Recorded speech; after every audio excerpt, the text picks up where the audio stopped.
무엇을 기대하든 그 이상의 유익함을 드리겠습니다. 안녕하십니까. 대박 플러스 시즌2의 강동석입니다. 미국이 9월 FOMC 회의에서 양적 완화를 유지키로 결정한 후 첫 거래일이었던 오늘 외국인의 순매수 행진은 이어졌습니다. 테이퍼링의 시행이 늦춰지면서 달러원 환율이 추가 하락할 수 있는 만큼 현차익을 노린 외국인의 매수 욕구가 커지고 있는데요. 오늘 원달러 환율은 10원 급락하면서 1,080원 선이 무너졌고요. 3천억 원 매수한 외국인은 최근 19거래일 동안 8조 원이 넘는 주식을 사들였습니다. 업종별로 보면요. 오늘 조선주의 상승이 눈에 띄었는데요. 오늘 업황 개선에 대한 기대감으로 대우조선해양, 현대미포조선은 52주 신고가를 기록했고요. 삼성전자는 기관의 매도로 2% 추가 하락했습니다. 오늘 추석 선물 같은 분을 만나보려 합니다. 추석 전날에도 뵀었었죠. 오늘 샘플러스 남은우 멘토와 함께하겠습니다. 안녕하십니까? 안녕하십니까? 네. 대박 플러스 시즌2는 두 가지 방법으로 여러분의 참여를 기다리고 있습니다. 무료 문자 열려 있는데요. 013-3366-0110번과 서울경제TV 대박 플러스 시즌2 시청자 게시판에 글을 남겨주시면 저희 전문가들의 친절한 답변도 받아보실 수 있습니다. 월요일부터 금요일까지 강의 자료도 함께 올리고 있습니다. 여러분의 주식 공부에도 큰 도움이 되었으면 하는 바람 가져봅니다. 샘플러스 남은우 멘토와 함께하는 대박 플러스 시즌2 월요일 본격적인 시작을 열어보겠습니다.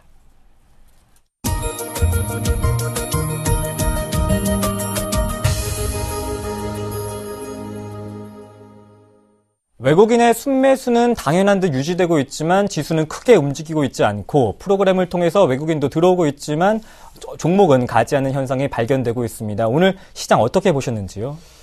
예, 지금 장세가요. 전형적으로 외국인이 아주 인심 쓰듯이 우리나라 증시를 사는 것처럼 보이지만 실질적으로는요. 사실은 좀 내다 팔고 있는 장세. 이렇게 먼저 말씀해 드리겠습니다. 참, 그리고 추석 연휴 잘 보내셨습니까? 저도 부산 다녀왔는데요. 내려갈 때 10시간 걸렸습니다. 정말 오래간만에 차가 많이 막혀가지고 고생 많았었는데요. 그리고 지금 여러분들이 보고 계신 지금 방송은요. 녹화 방송 아닙니다. 제가 화, 수, 목, 금, 토, 일 6일 연속 이후에 또 나왔는데 설마 또 나오는 거야? 아닙니다. 오늘은 새로운 방송이니까 끝까지 지켜보셔야 하고요.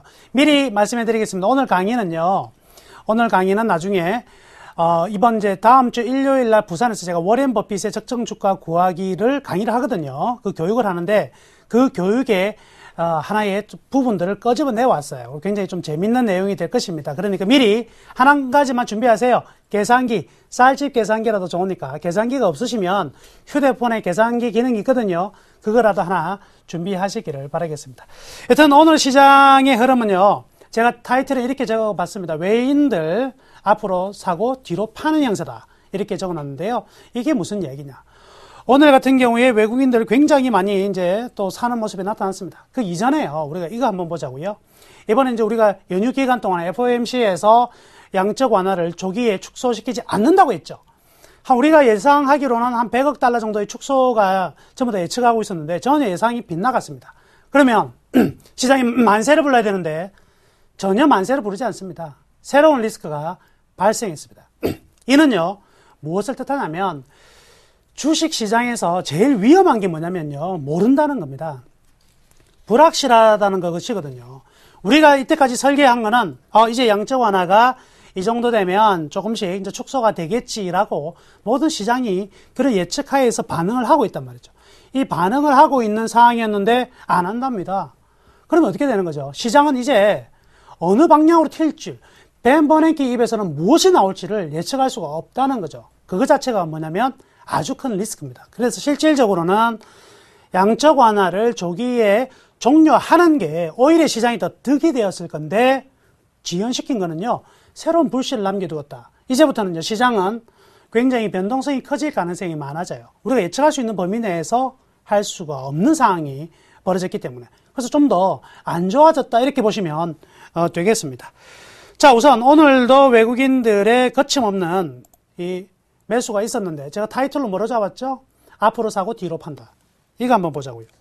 지금 오늘 외국인들이 산 것 중에서 이게 바로 프로그램이라는 건데 이 프로그램에서 외국인들이 산 금액이요. 4,300억 샀어요. 4,300억. 4,341억을 매수했습니다.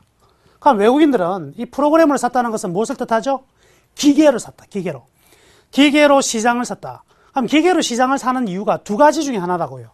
요거는 왜 샀느냐? 왜 외국인들은 계속해서 프로그램 매수를 하고 있느냐? 굉장히 중요하거든요. 1번, 앞으로 우리나라 장이 상승할 것 같아서, 장이 아주 많이 올라갈 것 같아서 산 거 하나. 또 하나는요, 바로 선물 때문에, 선물이라는 것 때문에 올라갔을 수도 있습니다. 자, 두 가지예요. 장이 상승해서 외국인들이 계속 사고 있느냐, 아니면 선물 때문에 사고 있느냐. 아직까지 두 개의 진실은요, 알 수가 없어요. 왜? 아직은 진실을 보여주고 있지 않습니다. 즉, 뭐냐면 얘들은 자기의 패를요, 지금 아직 보여주지 않아요. 그러니까 보여주려면 돈 내고 확인하는 수밖에 없는 상황이다. 예, 카드와 동일한 상황입니다. 그런데요, 여튼 이 두 가지 중에 하나인데 좀 있으면 결판이 나요. 좀 있으면 결판이 날 때가 다가왔다는 걸 제가 좀 이따 설명해 드릴 거고요. 여튼 외국인들이 지금 프로그램으로 기계로 4,341억을 샀어요. 4,341억을 샀는데 이거 한번 봅시다. 오늘 투자종합에서는요, 얼마를 샀느냐면 3,121억을 샀어요. 3,127억을 샀습니다. 그러면 외국인들이 산 금액은 3,127억을 산 걸로 잡혀 있는데 아까 프로그램으로 얼마 샀어요? 4,341억 샀죠. 자, 프로그램으로 4,341억을 샀는데 나중에 집계를 보니까 3,172억이 나왔다. 그러면 이 분명히 4,341억을 샀는데 3,100억밖에 안 남았어요. 그럼 나머지 한 예를 들어 1,200억 정도, 1,200억이라는 돈이 비어버리네. 이거 어디로 갔을까요? 1,200억이라는 돈이 갑자기 사라졌어요. 제 호주머니로 갔을까요? 얼마나 좋겠습니까? 여러분들 호주머니로 가면 더 좋겠는데. 1,200억이라는 금액이 사라졌네. 이게 무엇입니까? 이게 바로 종목으로서 매도한 거예요. 기계적으로는 프로그램으로 기계는 막 돌려가면서 사는 듯 하지만 뒤쪽으로는 팔아대고 있는 거. 이게 바로 지금 오늘의 정확한 현상입니다. 오늘 삼성전자 같은 경우에도요, 프로그램에서는 굉장히 많이 샀습니다. 그런데 보세요. 끝나고 나니까 외국인들이 삼성전자 매수로 잡혔어요? 매도로 잡혔어요? 매도로 잡혔죠. 바로 이겁니다. 프로그램으로는 굉장히 사는 듯하게 보여주지만 실질적으로는 팔고 있다. 그래서 지금 프로그램으로 사는 거랑 지금 신규적으로 종목을 사는 거는 달라지고 있습니다. 이게 이전까지는 같았었거든요. 최근에는 시가총액 상위 종목들은 프로그램도 사고 종목으로도 샀는데 지난주부터 좀 바뀌었어요. 어떻게 하냐면 시가총액 상위 종목들이 아니라 금융주라든지 몇 개 종목들은 프로그램으로 사고 삼성전자나 현대차들은 프로그램으로 사는 대신에 종목을 팔고 있습니다. 바로 어떤 거예요? 종목을 판다는 것은 이 종목의 향후 얼마나 좋아질 것이라는 기대감을 가지고 사는 거거든요. 근데 이런 것들에서는 매도가 나오고 기계적으로 프로그램을 사고 있다. 시장을 통째로 사고 있다. 이 부분은요, 우리가 좀 더 확인해야 된다. 그래서 지금 기계적으로 사고 있는 것처럼 보이지만, 그래서 지금 연일 외국인들이 오늘도 분명히 이제 뉴스는 이렇게 나오잖아요. 외국인들 3,100억 매수에도 불구하고 오늘 뭐 시장이 3포인트 정도 올랐다. 이런 이야기 나오겠죠. 외국인들이 지금 얼마를 샀느냐는 중요하지가 않습니다. 질이 중요하죠, 질. 프로그램으로 샀느냐, 실제 프로그램을 놔둔 상태에서 종목으로 접근했느냐의 싸움이라는 거죠.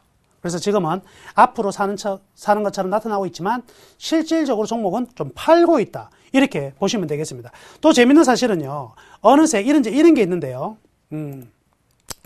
어떤 게 있냐면, 자, 차익거래라는 게 있습니다. 차익거래라는 게 있는데, 이게 뭐냐면, 하여튼, 너무 복잡하게 생각하지 마시고, 위에는 매수 차익거래라는 게 있고요. 밑에는 매도 차익이라는 게 있어요. 매도 차익. 이 두 간격이요. 지금 여기 보세요. 간격이 어때요? 굉장히 많이 벌어졌죠? 굉장히 많이 벌어져서 얼마의 간격이 생겨버렸냐? 4조. 그래서 저는 농담삼아 이런 이야기 하거든요. 4조. 불사조. 4조가 넘으면 불붙었다, 시장이. 이렇게 평가를 합니다. 그럼 올 한 해 제일 많이 벌어졌을 때가 얼마냐면 4조 5천억 정도 됐습니다. 4조 5천억. 이 정도까지 이 차이가 벌어진 적은 있어요. 물론 작년에는요, 6조까지 벌어졌을 때도 있습니다. 근데 올해 4조 5천억 정도 벌어졌을 때가 언제였냐면 3월 달이에요. 그때 여러분들이 1, 2월 달, 작년 연말부터 올 1, 2월 달 한번 기억해 보시면은요, 외국인이 엄청나게 살 때라는 거죠. 그 이후에 4조 5천억을 채우고 나서부터 이 프로그램 매도가 계속 흘러나오기 시작해요. 그래서 이 간격이 축소되는 과정으로 나타났거든요. 지금 4조니까 이제 얼마 안 남았다. 이제 이 잔고는 얼마 남지 않았다. 그래서 제일 먼저 일어나는 게 차익 거래가 먼저 발생을 하면서 시장의 매도가 나오고요. 그 다음에 비차익이 나온다. 그래서 여기 보시면은요, 바로 중요한 포인트가 이런 거예요.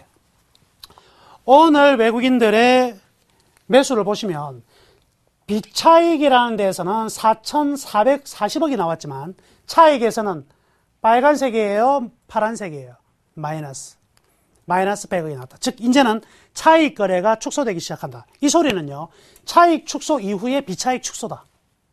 이렇게 생각하시면 되겠습니다. 그래서 지금은요, 외국인들이 본격적으로 지난번 샀던 거에 장바닥에서 샀던 거랑은 최근에 외국인들 매수하는 거는요, 질적으로 많이 차이가 난다는 거, 이거 하나 꼭 기억을 해 두시기를 바라겠습니다.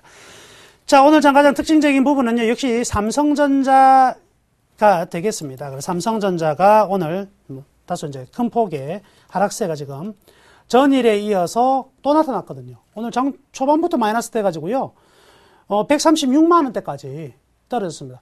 기억하십니까? 제가 삼성전자는 142만 원이라는 가격이요, 잘하면 올해 최고가가 될 수도 있다. 제가 이런 말씀해 드렸었는데 기억하실지 모르겠네요. 142만 원이라는 금액은요, 반드시 한번 좀 팔아야 되고, 만약에 삼성전자가 142만 원을 넘어선다면 이미 우리나라 지수는 2100포인트, 2200포인트 달려가고 있다고 생각을 하셔야 됩니다. 왜 그러냐면 수급이라는 게 그래요. 하나의 평가라는 게 삼성전자에 대한 좀 안 좋은 리포트가 나온 게 6월 달인데 지금 보시면 계속 리포트 나오죠. 좀 부정적으로. 3분기 영업이익 10조 못 넘었습니다. 이런 리포트가 나온다는 거죠. 삼성전자라는 기업이요, 하루 만에 바뀌는 게 아니거든요. 그래서 이미 6월달 리포트가 나왔을 때부터 이거는 점진적으로 좀 안 좋게 나타날 수 있다. 이런 내용들이 다 들어가 있는 겁니다. 그래서 주가는요, 한정적인 반등을 보이고요, 다시 이제 침체기로 접어 들어간다. 이렇게 보시면 되겠고요. 그렇지만 중요한 포인트는 가격이 있습니다. 바로 134만 원이라는 가격이 아주 중요한 가격이에요. 이 삼성전자의 134만 원이라는 가격, 여기에서 지지가 된다면 삼성전자는 다시금 좀 좋은 흐름이 나타날 수가 있겠지만, 여기가 떨어진다면 다시 120만 원 근처까지 봐야 될 것 같습니다. 자, 이런 부분은 단기간에 어떤 그 펀더멘탈이 나빠졌다기보다는 투심이 굉장히 약화가 되었고요. 그에 따라서 확실한 3분기에 실적을 보여주지 못하면 반등이 완전히 다시 한번 150만 원대로 올라갈 수 있는 흐름들은 잘 나타나지 않을 거예요. 이런 부분들까지 꼭 한번 생각하시기를 바라겠습니다. 자, 그리고 최근 오늘 같은 경우는 현대중공업이나 이 조선주들이 엄청나게 많이 올랐잖아요. 그래서 조선주가 지금 바로 보이는 게 현대중공업 같은 경우에도 한 28, 9만 원 정도 보이거든요. 그 정도까지는 상승 가능하다고요. 그 왜 올라가느냐? 요거 때문입니다. 요거. 이게 뭐냐면 발틱 드라이 인덱스입니다. 이게 발틱 드라이 인덱스 BDI라고 많이 들어보셨죠? BDI, 발틱 드라이 인덱스. 이게 뭐 하는 거냐면 건화물 운임지수예요. 자, 건화물이라는 게 대부분의 건화물이 뭐로 구성이 되어 있냐면 철광석과 석탄, 그리고 곡물을 실어 나르는 배. 이 배를 무슨 배라고 그런다? 벌크선. 벌크선의 운임을 보여주는 거예요. 그러면 벌크선 운임지수가 왜 중요하느냐? 보세요. 경기가 좋아지면 뭔가를 만들어야 되겠죠. 배도 만들고 건설 경기도 좋아지고 기계도 만들고 되겠죠. 그게 필요한 재료가 뭐죠? 바로 철광석이다. 그걸 가공할 때 필요한 게 있네요. 기름하고 뭐예요? 석탄. 즉 철광석과 석탄이 운송이 굉장히 활발해진다는 것은 앞으로 경기가 굉장히 좋아진다는 것을 뜻하겠죠. 이 BDI 지수가 즉 그렇기 때문에 이 글로벌의 물동량, 경기에 대해서 굉장히 선행적 지표 역할을 한다는 거죠. 두 가지입니다. 경기 선행지수 역할을 할 수 있는 게 하나가 뭐냐면 BDI 지수, 또 하나가 뭐예요? 구리 가격. 모든 IT는 구리가 모든 IT의 척도거든요. 구리 가격이 올라간다? 이거는 IT 경기가 살아난다. 이렇게 볼 수가 있습니다. 보시면 지금요, 올해 698포인트였어요. 698. 그런데 불과 지금 9개월 만에 얼마가 올라왔었냐면 1904입니다. 1904. 약 3배가 올랐어요. BDI 지수가. 운임이 이렇게 생각하시면 돼요. 7만 원 하던 게 9개월 만에 19만 원 하는 겁니다. 어마어마하게 올랐죠.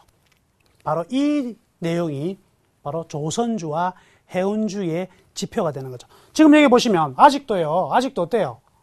아직도 꺾이고 있지가 않다. 그때 보시면 그죠? 예. 이 BDI 지수가요. 과거 우리 2008년에는요. 얼마까지 갔었냐면 12,000포인트까지 갔습니다. 12,000포인트. 그러니까 BDI 지수는 굉장히 빠른 속도로 올라가고요. 굉장히 빠른 속도로 떨어져요. 그러니까 주가도 어때요? 주가도 똑같이 굉장히 빠른 속도로 올라가고 빨리 떨어질 수밖에 없다. 그래서 뭐라고 그럽니까? 소재 산업재주를 경기 민감주라고 그러죠. 경기에 굉장히 민감하다. 안 꺾이죠? 안 꺾일 때는요, 미리 매도할 필요가 없습니다. 그래서 제가 조선주 가지고 계신 분들은 이 정도 올라왔으니까 난 팔아야지 해서 팔고 나가지 마시고 요 놈이 꺾일 때까지 보고 계시다가 딱 이렇게 꺾인다. 그럴 때 따라서 같이 매도하시면 됩니다. 선매도하는 게 아니라 후매도해야 된다.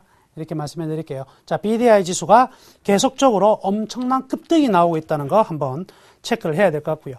오늘 시장에서 이제 이 삼성전자는 떨어졌지만 아까 조선주 굉장히 많이 올랐지만 또 재밌는 사실은요. 음식료 업종들이 굉장히 많이 올랐어요. 롯데제과도 굉장히 많이 올랐고요. 또 오리온 같은 경우에도요. 오늘 자, 동양그룹에 대한 지원하지 않겠다는 내용을 가지고 한 5%대 이런 급등이 나타났고요. 빙거래 또한 상승폭이 굉장히 크게 나타났죠. 빙거래도 한 4.16%. 그러니까 음식료 업종들이 굉장히 강세를 보이면서 쇼핑주들이 전부 다 강세가 나왔어요. 홈쇼핑뿐만이 아니라 백화점주 관련주들이 전부 다 많이 올라갔거든. 이런 것들은 뭐라고 얘기합니까? 필수 소비재. 자, 필수 소비재가 올라간과 동시에 한 종목이 따라가는 모습이 나왔어요. 그게 뭐냐면 바로 한국가스공사 종목이 나갔었고요. 그리고 오늘 금융주 굉장히 좋았죠. 제가 항상 제가 농담삼아 이런 이야기 많이 하거든요. 개인 투자자분들은 주식 투자하기가 정말 쉽다. 제가 이제 지방 강연을 가면 다음 주 토요일 날 제가 부산 강연 가죠. 부산 강의 가는데 반드시 오셔야 되고 갈매기들 다 모여야 됩니다. 갈매기 다 일단 못 이고 공부하실 분들은 일요일도 이제 워렌 버핏 공부를 하시게 되는데 제가요 올 초부터 했던 이야기 혹시 기억하실지 모르겠네. 주식 고민할 필요가 없습니다. 부산 사람 부산은행, 대구 사람 대구은행 사면 된다 그랬어요. 그게 뭐죠? BS 금융지주. 오늘 굉장히 흐름 좋죠? 올 한 해 흐름을 보면은요, 상당히 괜찮아요. 시장보다 훨씬 더 강하죠? DGB 금융지주가 대구은행이죠. 과거죠. 흐름들 다 괜찮습니다. 자, 그러면 보자고요. 조선주가 계속 치고 나가는데, 오늘 최강주가 탈락했죠? 최강주가 탈락하는 동안에 조선주가 치고 나갔어요. 치고 나가는 도중에 누가 따라왔다? 음식료가 따라왔어. 음식료와 쇼핑이 따라온 가운데 유틸 중에서 오늘 한전은 못 따라갔는데, 누가 따라왔습니까? 한국가스공사가 등장하고 금융이 등장했네. 무엇을 뜻합니까? 시장의 중심이 경기 민감주에만 있다가 지금은 방어주 쪽으로 조금씩 이동된다. 이런 흐름 속에서 또 하나가 올랐네요. 어떤 게 올랐습니까? 통신주가 오늘 올랐습니다. 그래서 SK텔레콤 같은 경우는 장 초반에요. 푹 2%까지 뚝 떨어져서 놀았습니다. 그죠? LG U+도 마이너스 2%에서 왔다 갔다 했는데 결국 보시면 장 막판에 전부 다 플러스 다 올려놨어요. 어떻습니까? 시장이 찌글찌글 되면 경기 방어주들이 한 단계 더 레벨업할 수 있는 찬스. 기억하십시오. 지난주 제가 화요일에도 분명히 말씀해드렸습니다. 이번 10월 판은 어떤 판이냐면 3, 4월 달에 재판이다. 3, 4월 달에 외국인들이 프로그램으로 그 전에 사놓았던 것을 풀어가는 과정이 있어 3, 4월 달에 전개됐거든요. 지금 장 아까 프로그램으로 우리 지금 4조 가까이 샀는데 4조 가까이 산 거를 풀어놓는 장이 바로 10월 장이에요. 그럼 풀어놓는 장세에서 어떻게 됐냐. 지난 3, 4월 달 보니까 간 종목들 3, 4월 달에 간 종목들이 이번 10월 달에 또 간다. 방어주들이 또 간다는 것을 꼭 기억을 해 두셔야 할 것입니다. 자, 코스닥은요 굉장히 좀 안타깝습니다. 그죠? 계속해서 코스닥은 힘이 탄력이 전혀 없어요. 첫 번째가요 주도주가 없다. 코스닥은 주도주가 어디서 튀어나와야 되냐면 테마를 가지고 나와야 되거든. 코스닥 업종으로 나오기에는 쉽지가 않아요. 업종으로 나온 다음에 딱 뭐 정해져 있잖아요. 어떤 업종이 놀자, 그죠? 엔터테인먼트, 그리고 바이오, 그리고 나서 삼성전자 등의 IT 부품주 이런 것들이 가장 큰 주축인데 지금 아무것도 될 수가 없죠. 아무것도 될 수가 없습니다. 그러니까 코스닥도 어떤 거 전부 다 쇼핑주, 음식료 이런 것들만 강하게 되고 있다는 거죠. 그러니까 힘이 없죠. 대부분의 코스닥 종목들은 다 쉬어가는 상황에서 선별적으로만 강세가 나타나고 있습니다. 코스닥요, 아직은 좀 힘들다 제가 말씀해 드렸었죠. 이번 연말까지는요, 이미 외국인들이 판을 짜놓았다. 판을 어떻게 짜놓았냐? 거래소 대형주만 가지고 장을 보내겠다는 판을 짜놓은 상황입니다. 프로그램을 가지고 이렇게 많이 매수할 수 있다? 전부 다 이쪽에 집중이 되어 있다는 거죠. 그리고 코스닥이 가기 위한 조건 제가 말씀해드렸죠. 머릿속에 기억해 두세요. 코스닥이 가기 위한 전제 조건 어떤 거? 외국인과 기관이 최소한 3일에서 4일 연속으로 순매수가 나와야 된다. 근데 지금 보시면 나옵니까? 기관별 일별 현황을 보시면 외국인들 같은 경우는 코스닥에서 지금 4일 연속, 외국인 같은 경우는 코스닥에서 4일 연속이 들어왔어요. 외국인은 잘 들어왔죠. 이거 좋아요. 근데 외국인만 들어왔을 때는 것이 아니라 누구도 들어와야 된다고요? 기관이 들어와야 되는데 기관은 어때요? 3일 연속 매도죠. 박자가 엇갈린다. 이런 상황에서는 지금 갈 수가 없어요. 그래서 코스닥은요, 당분간도 코스닥 시세를 내기에는 어렵다. 큰 놈으로 가셔야 돼요. 무조건 대형주. 사람들이 보고 있는 곳에 여러분들도 가셔야 된다. 이렇게 말씀해 드리겠습니다. 그래서 오늘 장 정리는 이렇게 마치도록 하겠습니다. 네, 이번엔 포트폴리오 점검을 해보겠습니다. 포트폴리오를 보니까 많게는 15%까지 수익률이 좋은데요. 지난 시간 한국전력을 추천해 주셨습니다. 3만 원이 쉽게 깨지는 않을 것이다. 3만 원 지키려 안간힘을 쓰고 있는데 오늘 어떻게 대응을 해볼까요? 예, 오늘 아까 이제 방금 말씀해 드렸었는데요. 네. 그 한국가스공사 같은 경우에는 오늘 순환매가 바로 들어왔어요. 순환매가 들어오면서 전력이요? 네. 예, 가스공사 같은 경우에는 이제 네. 순환매가 들어오면서 올라갔는데 한전은 오늘 순환매가 안 들어왔습니다. 그렇지만 중요한 포인트는요. 이 장막판의 흐름이 굉장히 재밌었어요. 계속 이제 순간적으로 뭉덩이 매도가 굉장히 많이 나타났었거든요. 뭉덩이 매도가 나오면서 한 6천 주씩, 만 주씩 막 나왔어요. 그렇지만 장막판에요. 호가 상황 때부터 땡기기 시작해서 결국 3만 원 금액을 깨지 않는 데에서 일단 마감을 시켰는데 제가 이제 추세상으로 항상 말씀해 드렸던 것은 이거거든요. 기술적으로 이제 펀더멘탈에 대한 내용은 지난주에 좀 상세하게 설명해 드렸으니까요. 지금 이제 기술적으로 이제 설명해 드리는 부분입니다. 자, 요 라인 보고 찾아가자 그랬죠. 예, 기본적으로 이 추세 밴드만 보고 따라가도 문제없다 이렇게 말씀해 드렸었는데요. 지금 오늘 보시면 어떻게 나와 있습니까? 추세 하단에서 정확히 살려놓는 흐름이 나타났죠. 살려놓는 흐름이 나타났기 때문에 이 32,000원 라인까지 상승은요 어렵지 않게 나타날 수 있습니다. 그래서 1% 오늘 하락했는데 요거 언제 추천한지 아시죠? 어저께 추천했습니다. 그렇죠? 우리 날은 많이 지났지만 어저께 추천한 거거든요. 걱정하지 마시고 사가지고 보유하십시오. 아주 안전하게 방어적 측면으로 충분히 수익 내는 데는 어려움이 없을 겁니다. 이 또한 여기 한번 보자고요. 요것도 한번 보자고요. 이게 이 또한 3, 4월 달에 어떻게 해요? 주가가 흐름이 나쁘지 않은 방어적 흐름이 확실하게 잘 나타났죠. 올라가는 모습도 나타났고 또 하나 지금은요 이 계절성도 있죠. 한전이라든가 가스공사는 계절성도 가지고 있기 때문에 지금 같은 경우에는 주가가 떨어질 수가 없는 요건이다. 이렇게 생각하시면 되겠습니다. 매수하신 분들은 계속 보유하시고요. 매수 안 하신 분들은요 신규적으로 매수해도 전혀 부담이 없다. 이렇게 말씀해 드릴게요. 네, 한국전력 보유 관점 주셨습니다. 이제 본격적인 강의를 들어봐야겠죠? 지금 바로 시작합니다. 기초를 알아야 모든 걸 알 수 있다. 주식의 기본부터 시장의 흐름을 꿰뚫어보는 알짜배기 노하우를 공개한다. 남은우의 돌직구 분석법. 지금 바로 시작합니다.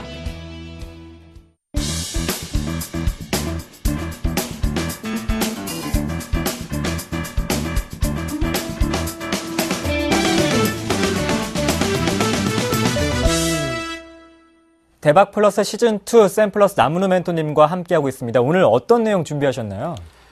오늘은 이제 워렌 버핏의 스승이 벤자민 그레이엄이라는 사람인데 네. 벤자민 그레이엄의 어떤 투자 방식을 가져왔습니다.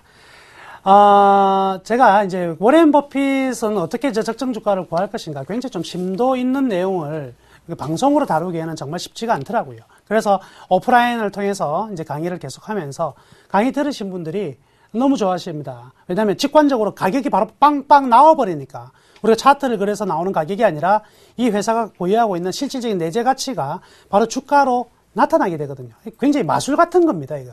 제가 이제 로직까지 만들어가지고 프로그램까지 만들어가지고 숫자만 대입하면은요, 그 주가가 바로 빵 떨어져요. 그래서 이 기업은 이 정도 주가가 나와야 된다는 게 바로 나옵니다. 그걸 가지고 투자를 하게 되는데 그 부분이 결코 쉬운 로직과 짧은 시간에 되는 부분 아니라서 제가 교육에 앞서가지고 좀 간단히 쓸 수 있는 우리가 여러분들 이런 내용들을 접해보지 못했기 때문에 제가 조금씩 여러분에게 맛을 보여드리고 여러분들이 투자라는 것은 이런 것도 굉장히 중요한 요인이 됐구나. 이런 걸 알려드리기 위해서 제가 또 하나에 뽑아왔습니다. 제일 간단한 내용들 제가 가져왔고요. 오늘 하는 내용 중에서 이제 안전마진이라든지 그리고 현금의 힘 같은 내용들은요, 여러분들이 최악의 경우를 가지 않기 위한 첫 번째 내용이다. 이렇게 보시면 되겠습니다. 그래서 아까 계산기 준비하라고 제가 말씀해 드렸는데 준비하셨어요? 예, 계산기 준비하셔가지고 간만에 한번 우리 쌀집 계산기도 한번 두들겨 보자고. 5 나누기 2 뭐 이런 것도 그죠? 10 나누기 5 이게 계산 잘 안 되거든요. 인가?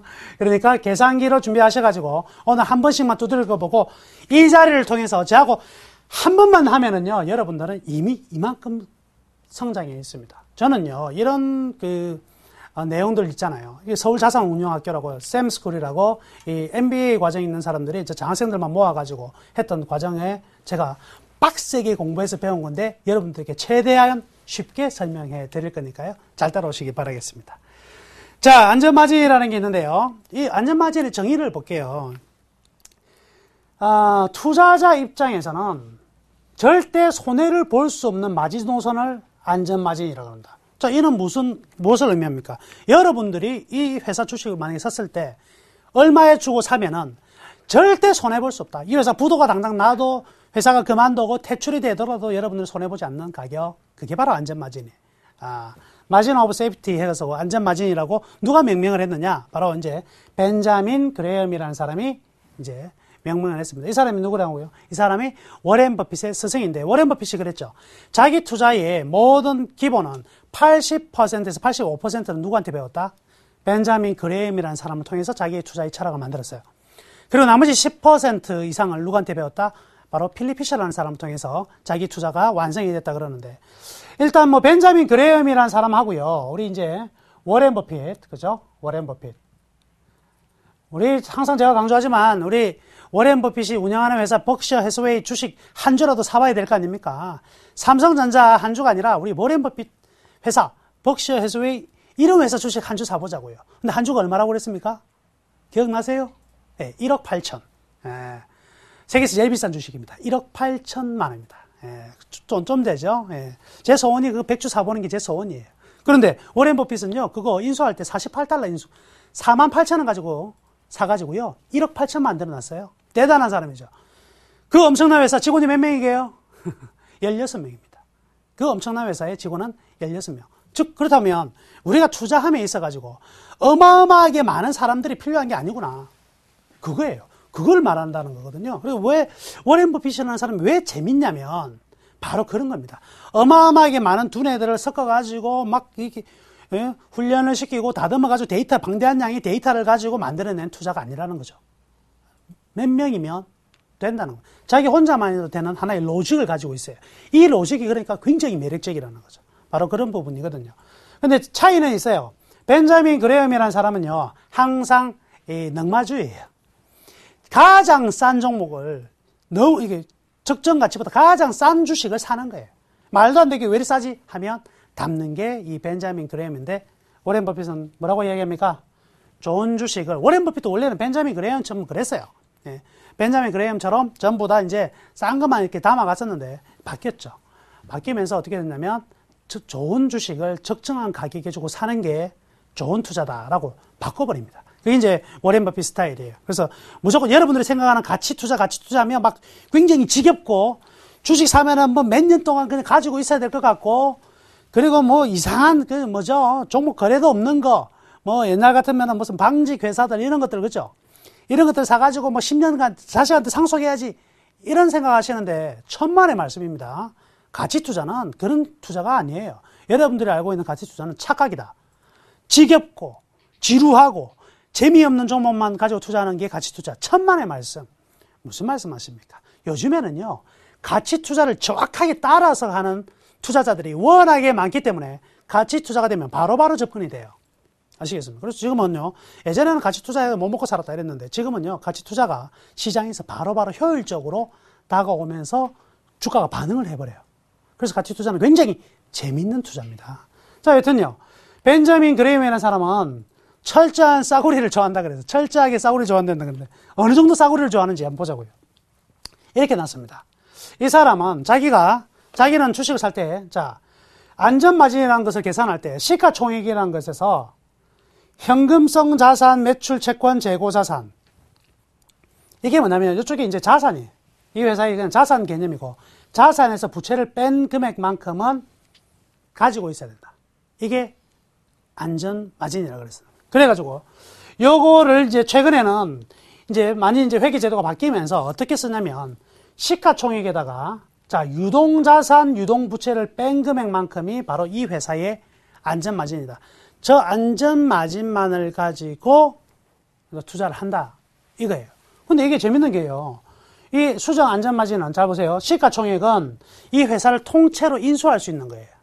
통째로 인수할 수 있는 건데, 만약에 이래 보자고. 시가총액이 예를 들어서 1,000억이다. 근데 이 회사는 유동자산이 200억이다. 200억. 그리고 유동부채가 100억이다. 100억. 그러면 이 회사의 안전마진은 시가총액에서 두 개를 뺀 100억만큼을 뺀 금액이 되겠죠. 그러면 900억이다. 이게 이 회사의 안전마진이다 이랬는데 재밌는 사실은 이렇게 해놨어요. 뭐라고 얘기했냐면 시가총액이 순유동자산의 3분의 2 이하인 기업에만 투자하라. 이거는 무슨 소리냐면 아까 일어났잖아요. 시가총액이 1,000억이고요. 1,000억인데 아까 지금 순유동자산이라는 게 뭐냐면 아까 유동자산에서 유동자산이 뭐냐 이거는 나중에 설명해 드릴게요. 근데 유동자산이 뭔지도 모르는데 제가 어떻게 알아? 좀 이따 보여드릴게요. 유동자산에서 유동부채를 뺀 게 순유동자산이에요. 그럼 아까 제가 이런 말씀해 드렸거든요. 유동자산이 200억이고 유동부채가 100억이다 그랬다. 그러면 순수하게 빼면 요것 두 차이가 100억이죠. 그러면 시가총액이 1,000억인데 순유동자산이 100억이에요. 근데 벤자민 그레이엄이라는 사람은 아까 뭐라고 얘기했습니까? 시가총액이 순유동자산의 3분의 2 이하니까 이 사람은 극단적으로 시가총액이 이런 기업은 얼마가 돼야 된다? 67억이 돼야 된다. 67억이 돼야지만 이걸 사겠다 이거예요. 말이 됩니까? 자, 다시요. 어떤 회사의 유동자산이 200억이에요. 그런데 유동부채가 100억입니다. 그럼 빼고 나면 100억이라는 돈이 바로 순유동자산이라는 게 되는데 그러면 이 사람은 벤자민 그레이엄 사람은 지금 시가총액이 1,000억이지만 실제 안전마진은 얼마밖에 되지 않는다? 67억밖에 안 된다. 나머지는 다 뭐다? 거품이다. 나머지는 다 거품이다. 와. 근데 이때 당시 시대가요. 1960년대, 70년대 시대거든요. 이런 이제 안전마진에 대한 이야기를 확실하게 할 때. 그리고 뭐 최초로 이야기한 부분은 바로 이제 1930년, 32년까지 대공황이 이루어졌을 때 이렇게 이야기했는데. 그럼 이런 기업이 실제로 있느냐? 거의 없어요. 그런데요. 이런 기업이 한 번씩 또 등장할 때가 있어요. 이게 웃긴 게요. 상장 기업의 경우에도요. 이러한 안전마진을 보장하는 경우가 간혹 발생한다니까요. 그런 거는 벤자민 그레이엄은 절대 놓치지 않는다. 그런데 이거는요. 지금 우리나라 현실에서는 잘 맞지 않습니다. 그래서 벤자민 그레이엄이 아니라 나무누 누구죠? 나무누의 돌직구 분석법에 의한 제가 우리나라 시장에만큼 보정을 해드릴게요. 보정을 해드리면 어떻게 돼? 한국 시장에서는 3분의 2 이하 힘들다. 3분의 2 이하는 힘들다. 얼마? 2배 이하. 이 정도가 되면 괜찮다. 2배 이하 정도가 되면 이 정도라면 기본적으로 이 회사는 자, 안전마진을 보장하고 있다. 무슨 소리예요? 안전마진을 보장하고 있다. 무슨 이야기가 됩니까? 투자자 입장에서는 손해볼 수 없는 마지노선의 가격을 가지고 있다. 이렇게 생각하시면 되겠습니다. 그럼 유동자산, 유동부채 뭔지 모르겠는데 이거 어떤 거냐? 자, 이 세부적인 내용은 아실 필요가 없습니다. 그건 다음번에 여러분들 좀 더 기회가 닿으면 제가 가르쳐 드릴 것이고요. 우선 간단하게요. 이 HTS 상에서는요, 이런 걸 다 제공을 해줍니다. 예를 들어서 한전을 볼게요. 한전 이게 반기보고서. 우리가 항상 뭐 보자 그랬습니까? 공시 보자 그랬죠. 반기보고서에 이제 재무제표라는 거를 이제 쳐다보면은요, 여기 보시면, 자, 재무에 관한 사항 쳐다보면, 이렇게 친절하게 나와 있습니다. 뭐라고 나와 있습니까? 유동자산, 그죠? 예? 13, 요게 이제, 유동자산이 여기 이제 억 단위입니까? 억 단위로 잡힌가요? 예, 100만원 단위죠. 100만원. 이게 이제 13조 6,862억, 이렇게 되거든요. 13686,270. 유동자산에서 뭘 빼주면, 자, 아까, 유동자산에서 뭘 빼주면, 순유동자산이라 그랬죠? 유동부채. 여기 있네요. 여기 있네. 여기 있네. 여기. 그러면 이 회사 한번 보자고요. 이 회사를 보니까 단순히 계산합니다. 13686 270 빼버리고 그래서 270이고 여기서는 2203 유동부채 223 633 이렇게 계산 딱 해버리면은요 두 개가 마이너스가 나요, 플러스가 나요. 유동자산보다 유동부채가 더 많죠? 그러면 이런 회사 같은 경우에는 아까 벤자민 그레임식이라면 요거는 더 이상 계산 안 해봐도 되죠. 어떤 상태다? 안전마진이 없다. 왜? 공기업이니까. 안전마진이 없다. 그럼 예를 들어서 삼성전자 같은 경우에는 안전마진이 있을까요? 없을까요? 삼성전자 같은 경우.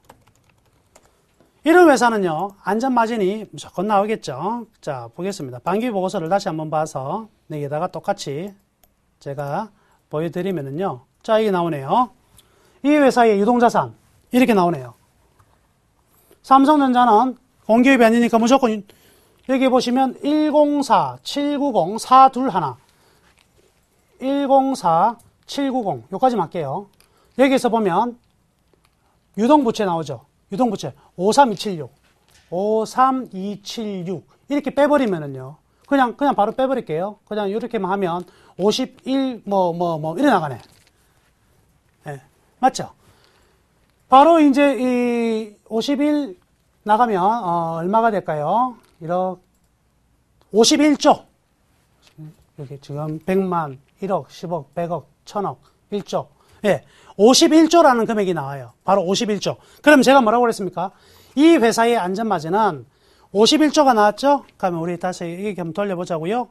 아까 제가 뭐라고 말씀해 드렸습니까?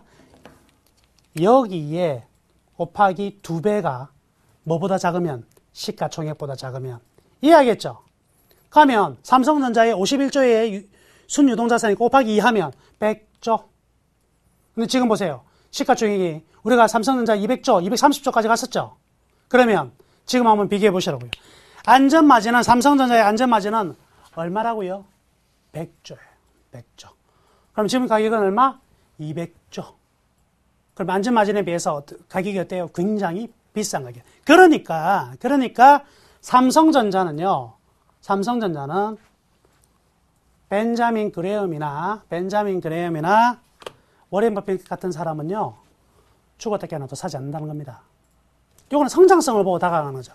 자, 가치 투자라는 것은요, 여기에서 하나의 결론이 나왔습니다. 뭐냐면, 성장성이라는 미래 가치를 보고 하는 게 가치 투자가 아니에요. 가치 투자는 바로 정의가 뭐냐면, 현재의 이 회사의 본질적인 가치가 얼마인가를 기본적으로 하는 거예요. 그 다음 성장하는 것은 거기서부터의 몫이에요. 거기서부터 늘어날 수 있는 우리의 예측이고, 가치 투자는 예측을 하지 않는 현재의 상황만 가지고 이 회사는 저평가냐, 고평가냐만 판단하는 겁니다. 그러니까 앞으로 이 회사가 어떻게 될지 그거는 잘 맞추면 굉장히 수익이 더 크게 나타날 수가 있지만 설사 우리가 틀리더라도 현재의 가치는 유지가 되기 때문에 굉장히 안전한 투자가 된다. 바로 이걸 얘기를 하는 거죠. 그러면 이제 삼성전자 같은 경우는 그렇겠지만 이제 여러분들이 다른 종목들을 전부 다 이렇게 꼭 한 번씩 여러분들이 가지고 있는 종목들 이렇게 보시자고요. 어떻게 해요? 자, 시가총액에서 뭘 뺀다? 유동자산과 유동부채를 비교를 해가지고 여기 곱하기 2를 한 게 시가총액보다 작으면 오케이다. 자, 이 정도 한번 알아두자고요. 그래서 여러분도 오늘 이제 종목들 있잖아요. 한번 좀 쳐보시라고. 그럼 내 종목이 작네? 그러면 넉넉하게 기다리세요. 이 정도라면 우리나라에서는 안전마진이 보장되는 종목이다. 이렇게 볼 수 있습니다. 자, 첫 번째 안전마진에 대한 얘기했고요. 또 하나 또 재밌는 거 한번 끄집어내 볼게요. 자, 이제 뭐냐면 회사가 돈을 많이 가지고 있는 회사가 있어요. 돈을 많이 가지고 있는. 옛날에 이제 여러분들 기억하실지 모르겠지만 세롬 기술이라는 기업이 있었어요. 지금은 이름이 솔본입니다. 솔본이라는 회사가 있는데 이 기업이 과거 이제 주가가 얼마까지 갔냐면 4만 원짜리 주가가요. 400만 원까지 100배를 갑니다. 100배 가는데 그렇게 많은 시간이 걸리지 않아요. 근데 중간에 이제 무상증자, 유상증자를 하는데 유상증자 때요. 삼성전자에서도 그 세롬 기술에 참여를 합니다. 엄청나게 많은 돈을 주고 참여를 해요. 그러다 보니까 세롬 기술이라는 회사가 돈이 너무 많은 거예요. 근데 정작 이 회사 돈을 벌지를 못하는 거예요. 처음에 다이얼패드라는 가지고 뭐 어마어마하게 벌 것처럼 보였는데 사실은 전혀 못 벌었거든요. 돈을 하나도 못 벌었어요. 그런데 이 회사가 현금을 굉장히 많이 가지고 있으니까 그 현금만으로도 이 회사는요, 주가가 뭐 액면가 500원짜리 기준에서 10몇만 원에서 계속 놀아버립니다. 바로 현금이 많은 회사가 우리가 평가를 좀 달리할 방법이 있다. 그게 바로 여기 있습니다. 현금이 현금성 자산, 현금성 자산이라는 게 현금하고 똑같아 보시면 돼요. 은행에 있는 예금, 언제든지 쓸 수 있는 거죠. 똑같은 기업을 눈여겨보는데, 현금성 자산에 대한 얘기는 3개월 내 현금으로 전환 가능한 것. 그쵸? 그래서 수표, 예금, 이런 것들을 현금성 자산이라고 합니다. 자, 이런 것들에 대해서 제일 먼저 관심을 가져야 되는데, 특히, 자, 이런 거 보자고요. 그럼 현금 많이 가지고 있는 회사가 우리 투자자에게 주는 의미가 무엇이냐? 바로 이겁니다. 보너스가 들어가 있다. 이 현금을 많이 가지고 있는 회사는 이미 그 회사가 주가에 보너스가 들어가 있어요. 그 보너스가 어떻게 들어가 있냐면, 만약에 주가가 만 원입니다. 주가가 만 원인데, 주당 순현금이라는 게 있어요. 주당 순현금이라는 게 5천 원이다. 계산해보니까. 그러면은 이 회사는 만 원짜리 주식이 아니고, 현재 5천 원에 거래되고 있는 엄청나게 싼 회사다. 이렇게 볼 수가 있겠습니다. 그래서, 만약에 이래 보자고요. 이 회사 주가가 만 원이에요. 주가가 만 원인데, 만약에 주당 순이익이 500원이다. 주당 순이익이 500원이다. 그럼 우리 뭐 많이 아시죠? 어떤 거예요? PER. 퍼는 어떻게 구한다? P. 위로 날리자. P. 주가. 그죠? ER. Earning Ratio. E. EPS. EPS니까 주당 순이익. 그죠? 순이익. 이렇게 나오는 거죠. 이렇게 계산하면 간단할 거 아닙니까? 그죠? 얼마? 주가가 만 원이고 주당 순이익이 500원이니까 이 회사는 퍼가 얼마? 21에 나온다고. 와, 퍼 비싸네. 와, 퍼 비싸네. 이래 보이죠?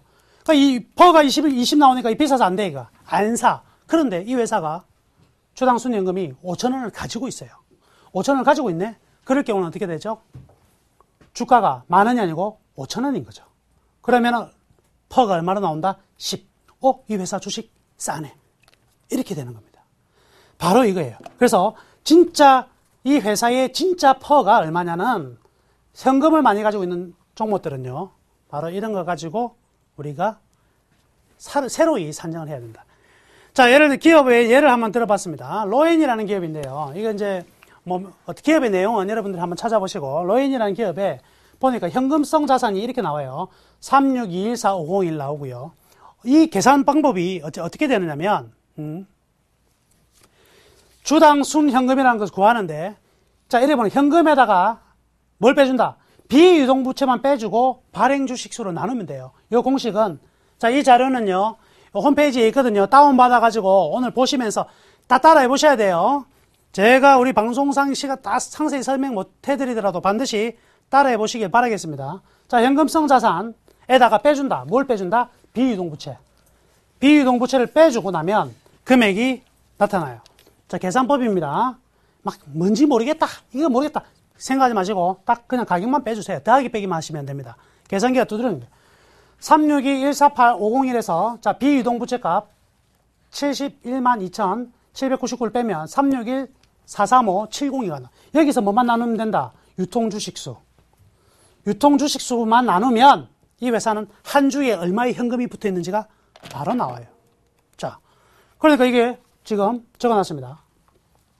이 회사가 아까 발행주식수를 보니까 25291001이더라. 근데 보세요. 자기 주식을 보유하고 있을 경우에는 발행주식수가 아니라 어떤 걸 쓴다? 유통주식수로 나눈다.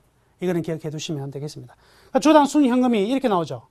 이렇게 나오다가 바로 발행주식수를 빼고 나니까 이 회사는 어떻게 나오냐면 1403이라는 게 나와요. 그럼 이 회사는 바로 주당 순현금이 얼마다? 1,403원이다. 그럼 이 회사 주가가 얼마를 하든지 간에 상관하지 않고 이 기업의 주가는 지금 주가에서 얼마만큼의 보너스가 붙어 있다. 1,403원이라는 게 보너스로 붙어 있는 주식이에요.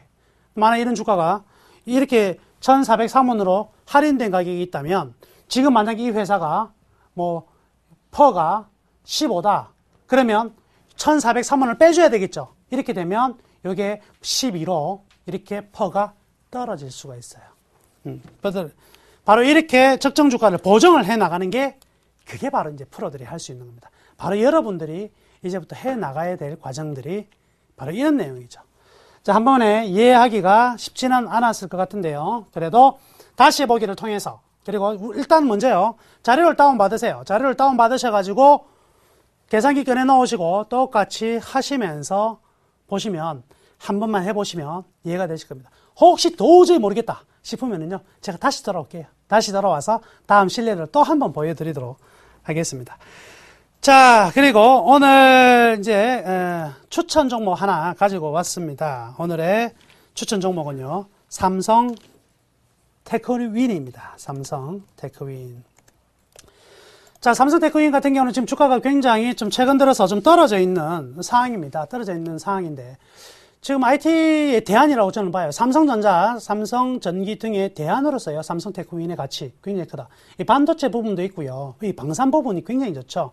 그래서 지금 보안 카메라, 첫 번째 보안 카메라와 반도체 시스템 측에서 실적이요. 3분기 굉장히 좀 좋아질 것 같아요. 근데 문제는 하나 있습니다. 4분기 실적은 별로 안 좋아요. 해마다. 근데 3분기에는 좋아요. 우리 3분기만 보고 가자. 장기가 아니라 중단기로 우리 공략을 하자. 이렇게 말씀해 드릴 것이고요. 그리고 이 파워 시스템, 특히 이제 항공 엔진기죠. 엔진기. 이 부분에 대해서는 아주 좋은 사항이 지금 전개 중입니다. 자, 그래서 일단, 시황 관계상 바로 이제 매수 포인트 이렇게 짚어드리도록 할게요. 일단 주가가요, 추세를 타고 있는 흐름입니다. 추세를 잘 타고 있는 흐름이고, 이 추세의 하단 부분에 와 있으니까요. 자, 현재 오늘 가격 65,100원인데요. 매수 가격 65,000원 합시다. 65,000원에 그대로 매수를 하시고요. 1차 목표치는 전고점 잡겠습니다. 전고점이 포진해 있는 가격 바로 71,000원 잡고요. 그리고 손절매 가격은요. 추세가 완전히 붕괴되는 62,000원 정도에서 손절매를 잡도록 하겠습니다. 모쪼록 삼성 테크윈도 좋은 종목이 될 가능성이 굉장히 크다고 생각하니까요. 매수하실 분들은 매수하셨다가 이 가격 잘 지켜내시면 좋은 수익이 만들어질 거라고 생각됩니다. 오늘 강의 여기서 마치도록 하겠습니다. 네, 삼성 테크윈까지 관심 종목으로 받아봤습니다. 오늘 대박 플러스 시즌2는 샘플러스 나무누 멘토와 함께했습니다. 고맙습니다. 감사합니다. 네, 오늘 출연하신 나무누 멘토의 무료 방송이 내일 오전 8시 30분부터 오후 3시 30분까지 진행된다고 합니다. 여러분의 많은 관심과 성원 부탁드리겠습니다. 여러분의 성공 투자를 기원합니다. 대박 플러스 시즌2였습니다. 고맙습니다.